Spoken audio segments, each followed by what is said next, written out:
함께 하나님 말씀을 나누겠습니다. 오늘 함께 나눌 하나님 말씀은 사도행전 10장 34절에서 43절까지의 말씀입니다. 신약성경 205면 사도행전 10장 34절에서 43절까지의 말씀을 함께 나누겠습니다. 다 찾으신 줄 알고 제가 읽겠습니다. 베드로가 입을 열어 말하되 내가 참으로 하나님은 사람의 외모를 보지 아니하시고 각 나라 중 하나님을 경외하며 의를 행하는 사람은 다 받으시는 줄 깨달았도다. 만유의 주 되신 예수 그리스도로 말미암아 화평의 복음을 전하사 이스라엘 자손들에게 보내신 말씀 곧 요한이 그 침례를 반포한 후에 갈릴리에서 시작하여 온 유대에 두루 전파된 그것을 너희도 알거니와 하나님이 나사렛 예수에게 성령과 능력을 기름 붓듯 하셨음에 그가 두루 다니시며 선한 일을 행하시고 마귀에게 놀린 모든 사람을 고치셨으니 이는 하나님이 함께 하셨음이라. 우리는 유대인의 땅과 예루살렘에서 그가 행하신 모든 일의 증인이라. 그를 그들이 나무에 달아 죽였으나 하나님이 사흘 만에 다시 살리사 나타내시되 모든 백성에게 하신 것이 아니요 오직 미리 택하신 증인 곧 죽은 자 가운데서 부활하신 후 그를 모시고 음식을 먹은 우리에게 하신 것이라. 우리에게 명하사 백성에게 전도하되 하나님이 살아있는 자와 죽은 자의 재판장으로 정하신 자가 곧 이 사람인 것을 증언하게 하셨고 그에 대하여 모든 선지자도 증언하되 그를 믿는 사람들이 다 그의 이름을 힘입어 죄사함을 받는다 하였느니라. 아멘. 오늘 본문 말씀은 사실 10장 전체를 읽어야 하지만 오늘 제가 읽은 34절에서 43절까지의 말씀은 베드로가 고넬료에게 설교한 말씀입니다. 고넬료가 누구냐? 10장 1절 말씀을 보면 이달리아 부대라는 군대의 백부장이라고 소개하고 있습니다. 백부장은 100명을 거느리는 군대 지휘관을 이야기합니다. 10부장은 10명을 지휘하기 때문에 10부장이라고 이야기합니다. 이달리아 부대라는 표현을 쓰고 있는 이 이유는 로마의 정규군이라는 것이죠. 군대를 파견하거나 또는 총독을 삼았을 때에 그 식민지에 그 땅에 사는 그 사람을 세우기도 하는데 지금 고넬료라고 하는 사람은 철저하게 로마 사람이다라는 것을 지금 이야기하고 있습니다. 근데 로마 사람인 이 고넬료에게 어느 날 천사가 와서 이렇게 이야기하죠. 베드로를 청해라 라고 이야기합니다. 그래서 이 고넬료가 베드로가 누군지도 모르고 또 베드로를 청해서 뭘 하라는 건지도 알지 못하지만 천사가 시킨 그대로 했어요. 이 고넬료가 지금 이 사람은 지금 가이사랴에 있는데 요빠에 있는 베드로를 청합니다. 그래서 베드로를 청해서 베드로를 통해 말씀을 들은 내용이 바로 오늘 말씀인 것입니다. 그런데 베드로가 설교를 처음 시작하면서 어떠한 이야기를 하냐면 34절에서 35절 말씀을 보면 이렇게 이야기합니다. 베드로가 입을 열어 말하되 내가 참으로 하나님은 사람의 외모를 보지 아니하시고 각 나라 중 하나님을 경외하며 의를 행하는 사람은 다 받으시는 줄 깨달았도다 라고 이야기합니다. 여러분, 베드로가 지금 깨달았다라고 지금 이런 표현을 쓰고 있는데 이걸 그대로 묵상하면 베드로가 전에는 몰랐는데 지금 설교를 하려고 딱 고넬료 앞에 서서 보니까 하나님은 이런 분이셨구나 라는 걸 지금 감탄하고 있는 겁니다. 근데 베드로가 뭘 깨달았다라고 이야기합니까? 34절에 하나님은 사람의 외모를 보지 않으신다. 이게 첫 번째 깨달은 거예요. 여러분, 하나님은 외모를 보지 않으신다라는 겁니다. 근데 이 번역은 사실 완전하진 않은 것 같아요. 사람의 외모, 잘생겼냐, 못생겼냐 이러한 의미가 아니라 영어 성경을 보면 제가 갖고 있는 NIV는 이렇게 번역했습니다. favoritism. 이걸 제가 찾아보니까 편견, 편파 이렇게 표현하더라고요. 그러니까 하나님은 어떤 사람은 특별히 사랑하고 어떤 사람은 미워하고 저 사람은 좀 덜 사랑하고 이 사람은 굉장히 많이 사랑하고 하나님은 그런 분이 아니라는 것입니다. 우리는 어떻습니까? 이렇게 자녀가 있으면 어떤 분들이 그런 이야기를 해요. 자녀가 둘만 있어도 더 사랑하는 아이가 있고 덜 사랑하는 아이가 있다고 끄덕이시는 분이 계시네요. 그렇습니까? 네, 더 사랑하는 자녀가 있나요? 근데 하나님은 그렇지 않다라는 것입니다. 근데 베드로는 왜 이것을 깨달았다라고 이야기를 할까요? 지금 10장에 보면 베드로가 기도를 하던 중에 어떤 환상을 봅니다. 베드로가 한참 기도를 하는 중에 하늘에서 바구니가 하나 내려오죠. 근데 그 바구니에 뭐가 들어있습니까? 뭐 동물들, 기어다니는 거, 뭐 생물, 뭐 이런 것들이 있습니다. 근데 그걸 하나님이 뭐라고 말씀하시냐면 이것을 먹으라라고 이야기합니다. 마침 베드로가 굉장히 배가 고픈 상태였다라고 이야기해요. 굉장히 배가 고픈 상태에 하나님이 뭘 보내주셨어요? 먹을 걸 보내주셨어요. 그럼 얼마나 감사합니까? 내가 배가 고픈데 먹을 걸 보내주셨으니까. 그런데 베드로가 이렇게 대답합니다. 14절 말씀에 베드로가 이르되 주여 그럴 수 없나이다. 분명히 배고프다라고 지금 내러티브가 이야기하고 있어요. 근데 베드로는 주여 그럴 수 없나이다. 이어서 보시면 14절에 속되고 깨끗하지 아니한 것을 내가 결코 먹지 아니하였나이다.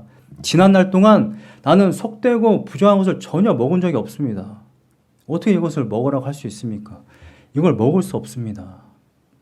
그런데 15절 말씀에 또 두 번째 소리가 있을 때 하나님께서 깨끗하게 하신 것을 내가 속되다 하지 말라 이렇게 이야기합니다.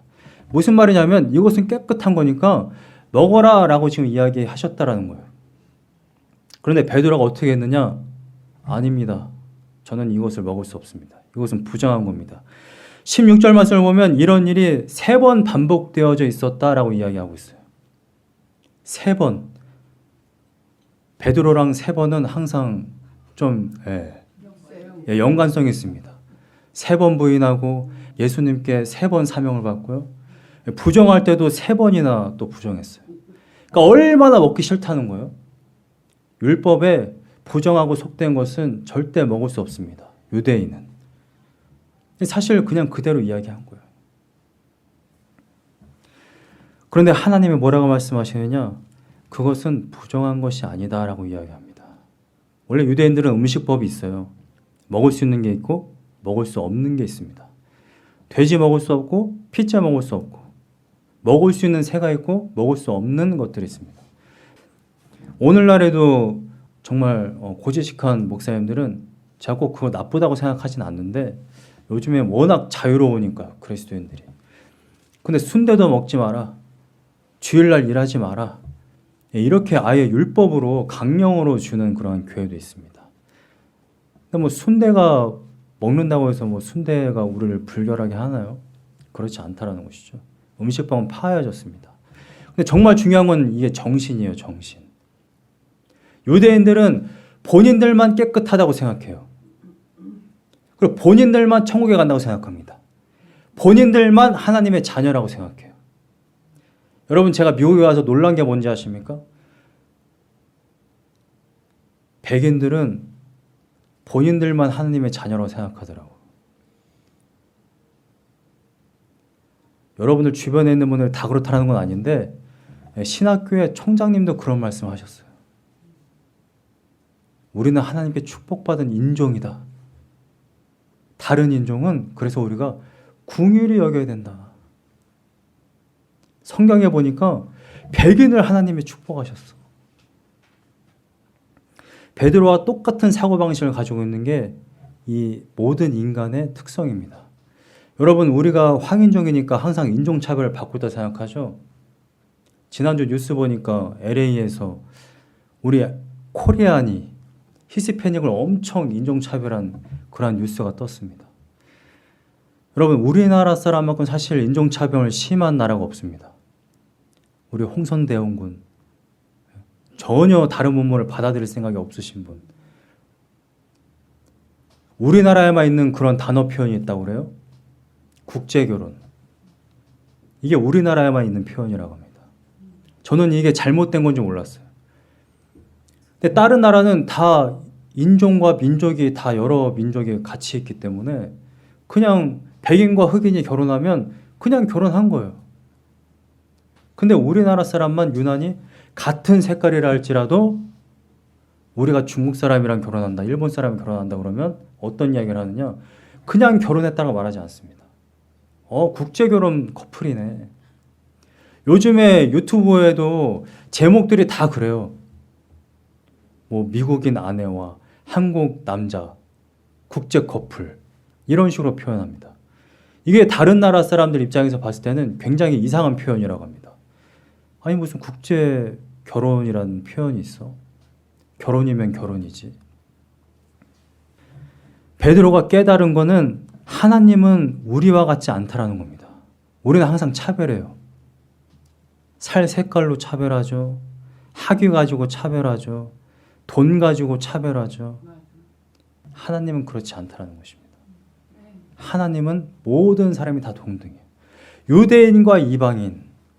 유대인은 하나님의 자녀고 이방인은 곁다리냐? 그렇지 않습니다. 하나님은 사실 처음부터 성경 말씀을 누구를 향해 줬습니까? 모든 인류를 향해 줬어요. 아담과 하와에게 이 말씀을 주셨습니다. 아브라함 때부터 한 민족을 택해서 하나님의 일하심을 보여준 거지, 유대인이 정말 하나님의 자녀라서 유대인들에게 포커스를 맞춰서 살아온 게 아니라는 것입니다. 근데 유대인들은 착각 속에 빠져 있었어요. 자신들이 하나님의 자녀로 생각한 겁니다. 우리가 이방인들에게 긍휼을 베풀어야 생각했어요. 근데 그것이 아니라는 것입니다. 여러분, 사도행전 10장은 성경 전체에서 굉장히 중요한 장입니다. 사도행전 10장은 정말 굉장히 중요해요. 왜냐하면 하나님께서 약속하신 것이 시작되는 그 장면이 바로 이 사도행전 10장에 나타나는 것이거든요. 여러분, 구약과 신약을 어떻게 나누는지 아십니까? 날짜, BC와 AD. 네, 아닌 거 아시죠? 신약은 새로운 약속이 실현되었을 때 신약이라고 이야기합니다. 엄연히 우리가 신약 성경을 보면 마태복음부터 이렇게 쓰여져 있지만 진짜 신약 시대가 시작된 거는 오순절날 성령이 강림하고 나서부터입니다. 왜냐하면 복음서 시대만 해도 예수님도 율법을 지켰어요. 율법 아래에 살았습니다. 근데 성령을 받은 이 시점, 사도행전, 성령이 강림한 그 시점부터 진정한 신약이 시작됩니다. 신약의 신호탄이 바로 성령 강림 사건이에요. 근데 성령이 강림하고 나서 어떠한 일이 발생했느냐? 바로 이 이방인 구원이 시작되는 겁니다. 여러분, 이 성경이 끊임없이 예언했어요. 모든 열방 가운데 있는 하나님의 자녀들을 모으는 시점이 드디어 온다. 여러분, 성경을 아는 사람들은 이 날을 정말 고대하며 기다렸어요. 스가랴 10장 8절 말씀을 보시면 아주 직접적인 그러한 예언이 있습니다.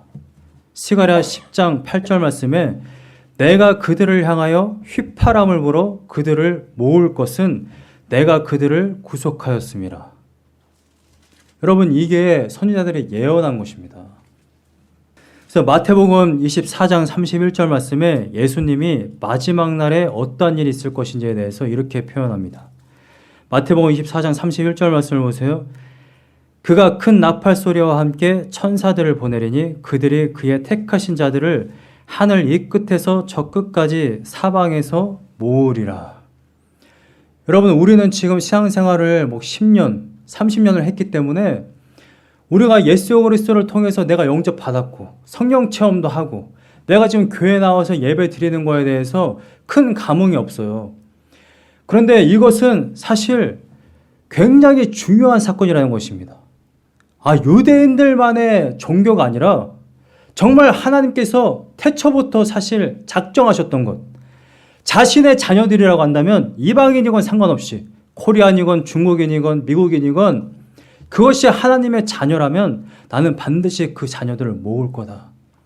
그날이 반드시 온다. 이것이 약속으로 주어졌다라는 것입니다. 여러분, 만약에 우리가 유대인이 아니에요. 성경을 받은 적이 없어요. 유대인인데 이러한 약속의 말씀이 없다면 우리는 절망 가운데 살 수밖에 없는 겁니다. 아, 하나님이 유대인들만 구원하신대. 아, 우리는 코리안이니까 계속 무속신앙이나 하고 뭐 유교나 성리학이나 하고 그렇게 살아야 되나 보다. 내가 앞만 봐도 저게 진짜 진리인 것 같지만 아, 하나님은 유대인만 구원하시네. 여러분, 이러한 현상이면 얼마나 우리가 가슴 답답하고 또 안타깝게 살아가겠습니까? 근데 성경이 분명하게 말씀하셨어요. 하나님이 하나님의 자녀들을 모을 것이다. 이것이 오늘 본문 말씀의 가장 큰 의의예요. 이방인에게 구원이 시작되었다라는 것입니다. 그래서 35절 말씀에 이렇게 되어 있는 것입니다. 각 나라 중 하나님을 경외하며 의를 행하는 사람은 다 받으시는 줄 깨달았도다. 베드로가 뭘 깨달았다고요? 자신들만, 유대인들만 구원할 뿐만 아니라 여러분, 우리들도 구원하신다라는 것을 아무런 차별 없이, 아무런 편파 없이 우리를 구원하신다라는 것. 여러분, 이게 바로 복음입니다. 아, 유대인만 구원하는 줄 알았어. 율법을 철저하게 지키고 하나님과 동행했던, 애굽을 나와서 광야에서 하나님의 그런 체험을 했던 그 사람들만 구원하는 줄 알았는데 아, 우리도 구원하신대. 얼마나 기쁜 소식입니까? 여러분, 하나님께서 성령 강림 이후에 지금 전 세계 열방 가운데 흩어져 있는 하나님의 자녀들을 지금 모으고 계십니다. 이것을 믿으십니까? 저는 여러분들이 이 모임 가운데, 이 회중 가운데 여러분들이 있기를 간절히 소망합니다. 하나님이 자신이 작정해 놓은 생명책을 보고 한 사람 한 사람 부르세요. 호명하십니다. 여러분들의 이름을 호명하고 계세요. 여러분들이 거기에 응답하기를 간절히 소망합니다. 근데 베드로가 나는 깨달았다 하고서 끝난 것이 아닙니다. 그러고 나서 예수님의 생애 36절부터 38절 말씀에 예수님의 사역이 어떠하였는지 이야기합니다. 그리고 39절에서 41절까지의 말씀을 보면 예수님이 십자가에 달려 돌아가셨고 사흘 만에 부활하셨다라는 이야기합니다. 예수님에 대해서 쭉 이야기를 하고 있어요. 여러분, 사도행전 10장을 여러분들이 집에 가서 한번 가만히 한번 읽어보세요. 왜 굳이 베드로를 초청해서 예수 그리스도에 대해서 듣게 하실까라는 의문이 초반에 듭니다. 왜냐하면 고넬료는 보면 2절 말씀에 이렇게 묘사하고 있어요. 그가 경건하여 온 지방과 더불어 하나님을 경외하였다라고 이야기합니다. 자기만 하나님을 경외한 것도 아니었어요. 온 집안 사람을 다 불러가지고 하나님을 경외했습니다. 무슨 말이냐면 하나님을 예배했다라는 겁니다. 그리고 백성을 많이 구제했어요. 그리고 하나님께 항상 기도했습니다. 여러분, 기독교의 신앙의 가장 대표적인 두 가지가 뭐냐면 기도와 구제입니다. 구제. 왜냐하면 하나님만 예배하는 할 뿐만 아니라 내가 하나님을 섬기고 하나님을 살아가는 것 그대로 수평적으로 다른 이웃들도 돌보는 것이 기독교의 신앙이잖아요. 근데 그것을 했다라는 것입니다. 그냥 종교 행위만 한 게 아니라 다른 사람들에게 나의 돈을 나누어주는 행위까지 했어요. 고넬료는. 그리고 3절 말씀을 보니까 하루는 제9시쯤 되어 이때 환상을 봤죠. 제9시 몇 시입니까? 369 오후 3시입니다. 오후 3시. 그러니까 정규 기도 시간, 정규 예배 시간, 제사 시간에 또 기도 시간을 그걸 철저하게 지킨 사람이에요. 여러분, 철저하게 예배 드렸고 종교 행위를 했고요. 더군다나 3절 말씀을 보니까 환상도 봤어요. 천사도 만납니다. 그리고 천사를 통해 메시지도 들어요. 여러분 같으면 이 고넬료가 어떤 사람처럼 보입니까? 이미 구원받은 사람처럼 보이지 않습니까? 하나님을 예배하죠. 구제하죠. 항상 기도하죠. 제사 시간을 철저하게 지키죠. 환상도 봤죠.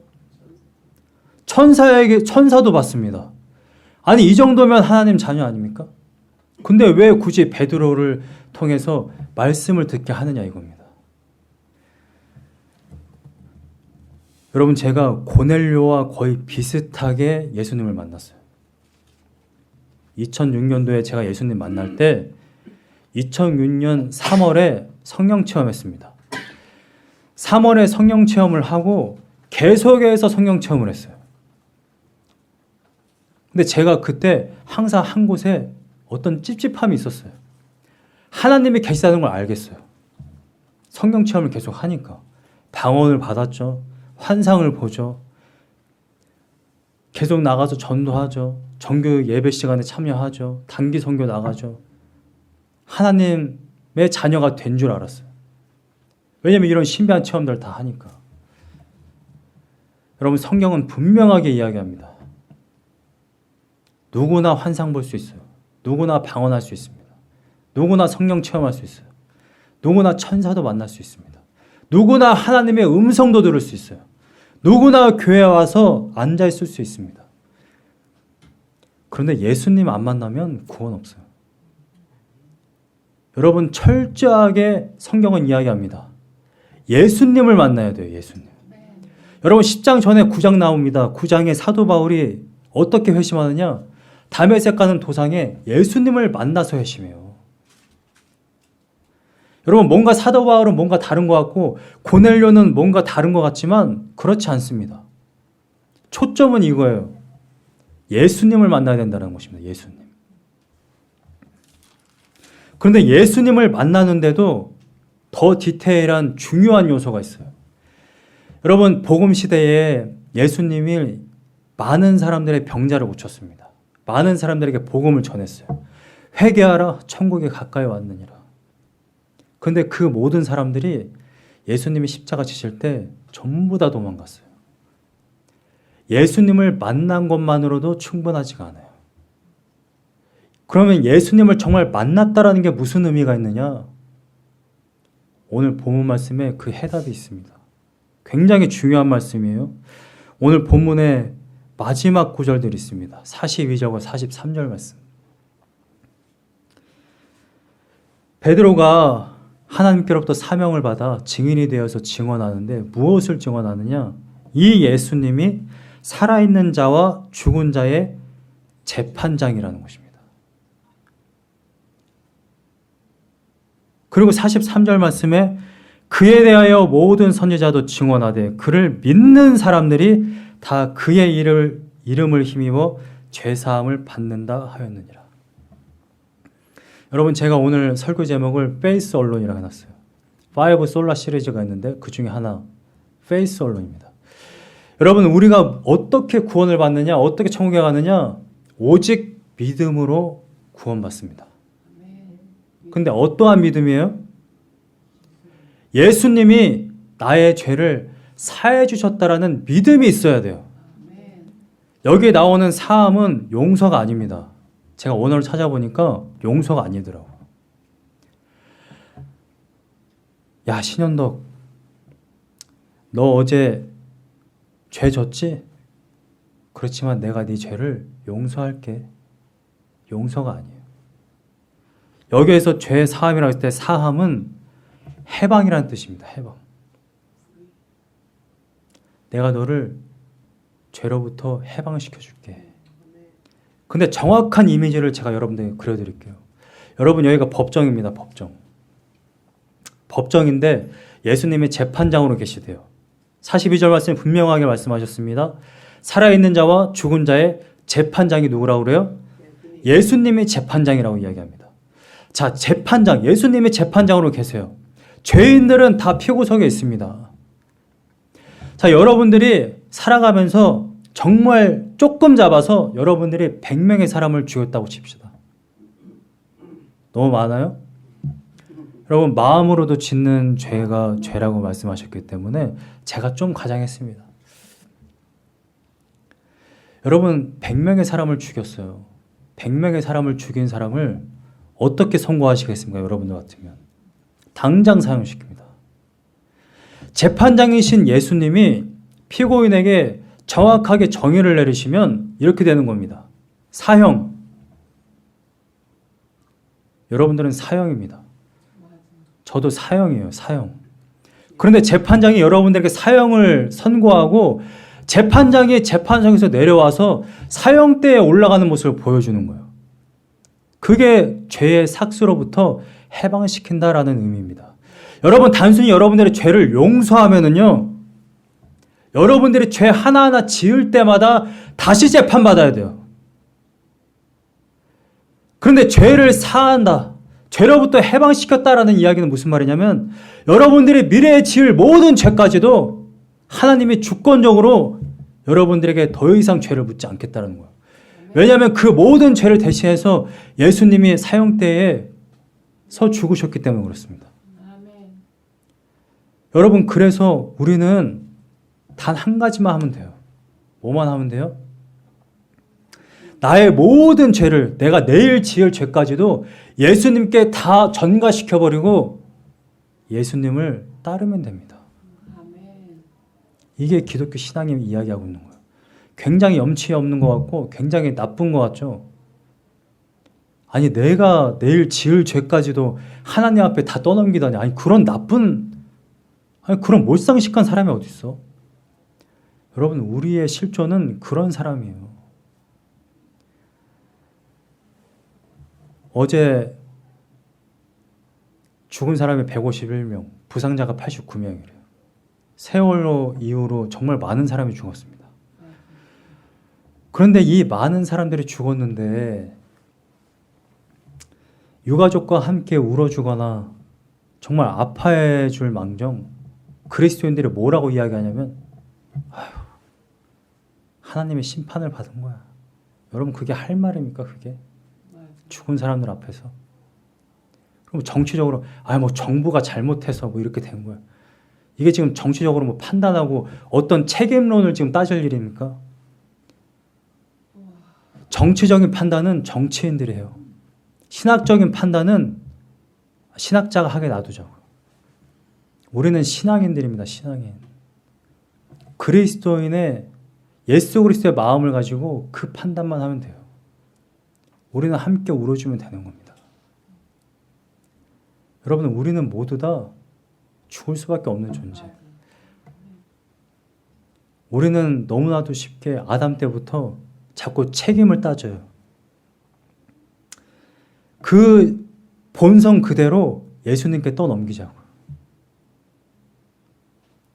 제가 죄를 지었지만 예수님께 이거 드릴게요. 저 대신 좀 죽어주세요. 여러분, 이게 기독교 신앙입니다. 그렇게 안 하면 여러분들은 살 수 있는 방법이 없어요. 오늘 본문 말씀의 35절 말씀에 다시 보시면 하나님이 각 나라 중 하나님을 경외하며 의를 행하는 사람은 다 받으신다는 것을 깨달았다라고 이렇게 표현합니다. 베드로가 뭘 깨달았느냐? 하나님이 하나님을 경외하는 사람들은 다 받아주신다. 여러분, 제가 한글만 봤을 때 이게 주예를 하는 이 신학도들은 어떤 이런 강박관념이 있습니다. 하나님이 하나님을 경외하는 사람을 받아주신다고 했을 때 이게 지금 미래에 받아준다는 걸까? 아니면 이미 받아주셨다는 걸까? 이런 걸 정확하게 알고 싶은 그런 욕구가 있습니다. 그래서 저는 한글 성경만 봤을 때 이게 동사인 줄 알았어요. 그 시제를 찾으려고 제가 공부했습니다.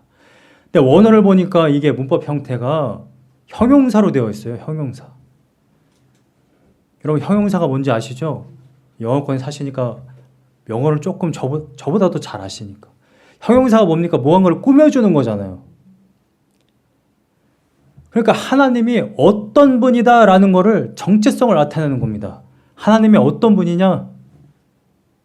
하나님을 경외한다면 유대인이든 이방이든 상관없이 다 받아주시는 분, 그게 바로 하나님이다라고 이야기하는 겁니다.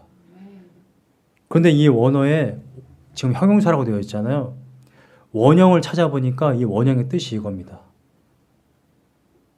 영접하다라는 뜻이에요. 영접하다. 여러분, 하나님이 모든 열방 가운데 죄인들을 받아주시는데 어떻게 받아주신지 아세요? 야, 그래, 너 그냥 죄 없다고 해줄게 라고 이야기하지 않는다는 겁니다. 지극정성으로 우리를 받아주신다는 거예요. 여러분, 하나님이 죄인을 이렇게 받아주신다는 겁니다. 너무 놀라운 표현 아닙니까? 베드로가 뭘 깨달았다고요? 죄인을. 베드로가 봤을 때 고넬료는 어떤 사람이었냐면 기어다니는 벌레 같은 존재였어요. 바퀴벌레 같은 존재였어요. 그러니까 너무 부정하고 너무 더러운 존재이기 때문에 저 사람에게 찾아가서 복음을 전할 생각이 없어요. 그 사람이 보낸 사람을 자기가 받아줄 생각이 없습니다. 베드로는. 그게 우리의 모습이에요. 바퀴벌레 같은 존재, 벌레 같은 존재예요.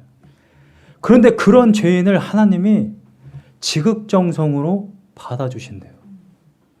하나님을 부르기만 하면. 누구든지 주의 이름을 부르는 자는 구원을 얻으리라.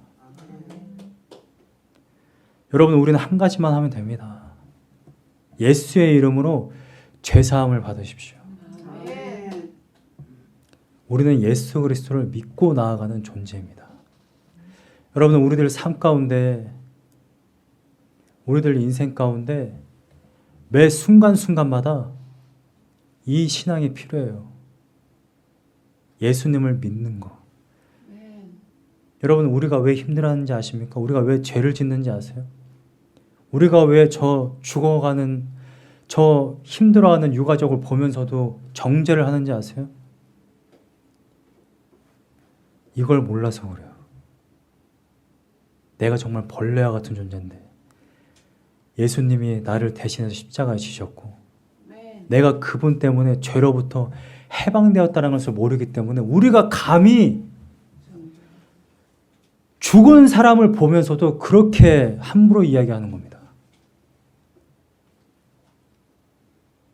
정말 그런 모습을 볼 때마다 아, 정말 우린 죄인이구나라는 것을 봐요.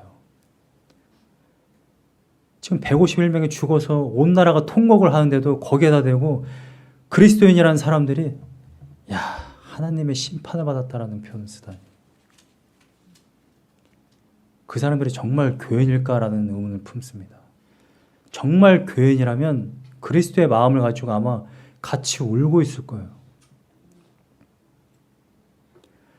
우리는 매 순간마다 우리의 죄를 대신해서 사형대에 오르신 그 예수 그리스도를 바라보기 원합니다. 그래야 그분처럼 살아갈 수 있어요. 그분을 따라갈 수 있어요. 그분을 정말 믿을 수 있습니다. 우리가 믿음으로 전진하지 못하고 우리가 믿음으로 승리하지 못하는 이유는 정말 예수님의 이 놀라운 십자가 사랑을 몰라서 그렇습니다. 베드로가 고넬료에게 와서 분명하게 이야기합니다. 복음을 전파했어요. 예수 그리스도를 믿어라. 예수 그리스도 통해 죄사함을 받아라. 이 말씀을 할 때에 이 고넬료 집안에 또 베드로와 함께 온 사람들조차도 성령을 받습니다. 여러분, 우리가 가장 먼저 해야 될 게 뭐냐? 예수 그리스도를 만나되 철저하게 어떻게 만나야 되느냐? 예수님이 나를 대신하셔서 십자가에 달려 돌아가셨다는 것을 철저하게 알아야 됩니다. 우리가 아무리 종교 행위를 하고 환상을 보고 성령 체험했어도 그거는 우리들의 구원을 확정지어 줄 수가 없어요. 제가 간증했다시피 제가 말씀으로 아, 정말 내가 죄인 중에 괴수구나. 나는 정말 죄인이구나. 라는 걸 깨달았을 때 바로 그 시점부터 제가 예수님을 따르기 시작했어요. 그 시점부터 제가 찾았습니다. 말씀을. 도대체 하나님이 뭐라고 말씀하시나? 하나님의 자녀에게 뭘 요구하시나? 그때부터 찾았다라는 것입니다. 여러분, 내가 정말로 죄인이고 내가 정말 지옥으로 갈 수밖에 없는 존재인데 예수님이 나를 대신해서 돌아가셨구나 라는 사실을 모르면 우리는 절대 변화하지 않아요. 왜 변화하지 못하느냐? 정말 중생하지 않았거든요. 정말 슈퍼내추럴 리버스, 성령으로 정말 중생하려면 우리가 먼저 예수님이 나를 대신해서 돌아가셨다는 것을 철저하게 알아야 됩니다. 그의 이름을 힘입어 죄사함을 받는다 하였느니라. 오늘뿐만 아니라 매일의 삶 가운데 매일마다 여러분들은 예수 그리스도의 이름으로 죄사함을 받고 매일같이 죽고 성령으로 다시 살아나야 합니다. 여러분, 예수 그리스도의 이름으로 죄사함 받으시기를 간절히 소망합니다.